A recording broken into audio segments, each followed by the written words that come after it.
Understanding tax collected at source, TCS.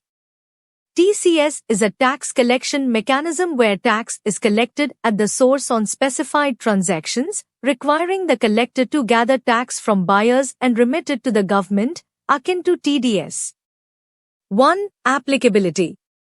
TCS applies to specific transactions specified under the Income Tax Act, 1961, including the sale of goods, provision of services, and other transactions such as sale of scrap, minerals, forest produce, etc.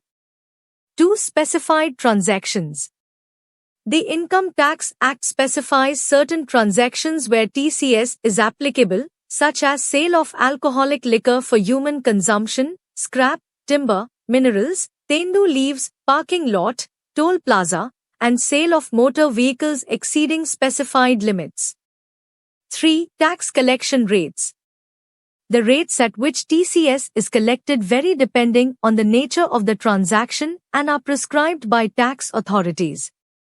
Different rates may apply to different types of transactions. 4. TCS collection process. The person or entity making the sale, referred to as the collector, is responsible for collecting TCS from the buyer at the prescribed rate at the time of sale or provision of service.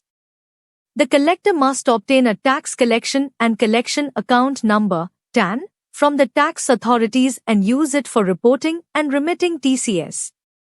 The collected TCS amount is then remitted to the government within the specified due dates along with the TCS return containing details of collections made.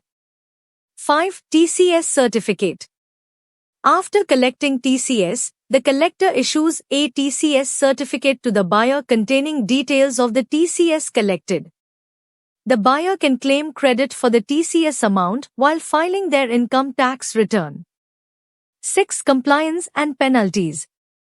Failure to collect TCS or remit the collected TCS to the government within the specified due dates may attract penalties, interest charges, and other consequences as per tax laws. 7. TCS returns. Collectors are required to file TCS returns periodically, providing details of TCS collections made during the reporting period. These returns are filed electronically through the tax department's online portal.